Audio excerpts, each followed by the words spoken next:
বিএনপিকে ১৭ বছরের একটি ব্যর্থ দল বলে মন্তব্য করেছেন বহিষ্কৃত সাবেক বিএনপি নেত্রী ও সংসদ সদস্য ব্যারিস্টার রুমিন ফারহানা। শুধু তাই নয়, দলটির সিনিয়র নেতাদের বিরুদ্ধেও গুরুতর অভিযোগ তুলে ক্ষোভ প্রকাশ করেন সাবেক এই বিএনপি নেত্রী।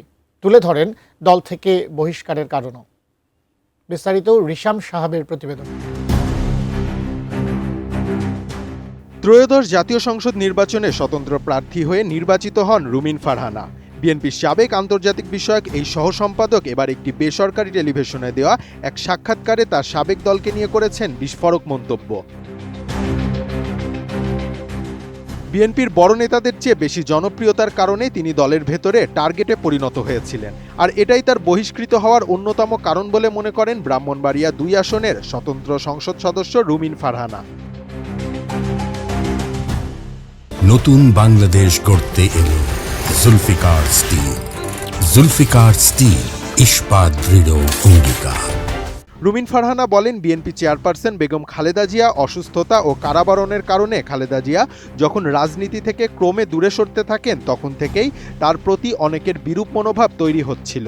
তিনি বিএনপির নেতৃত্বকে উদ্দেশ্য করে বলেন, বিএনপির নেতৃত্ব তার ওপর নাখোশ ছিল, এমনকি তাকে হিংসা পর্যন্ত করত। তবে তিনি জানিয়েছেন, বহিষ্কারের পর নিজেকে মানসিকভাবে হালকা অনুভব করছেন।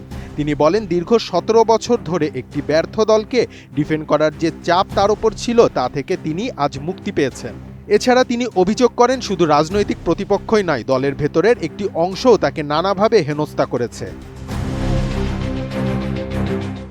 বিএনপির সাবেক এই নেত্রী বলেন, অনলাইনে বড় নেতাদের খুশি করতে কিছু লোক তাকে তাচ্ছিল্য ও অপমান করত।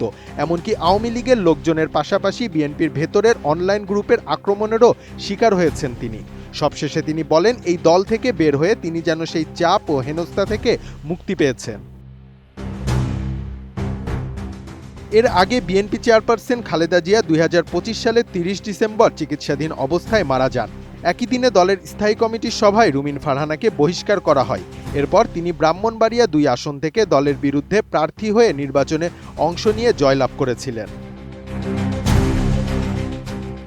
রিশাম সাহাব, এটিএন নিউজ।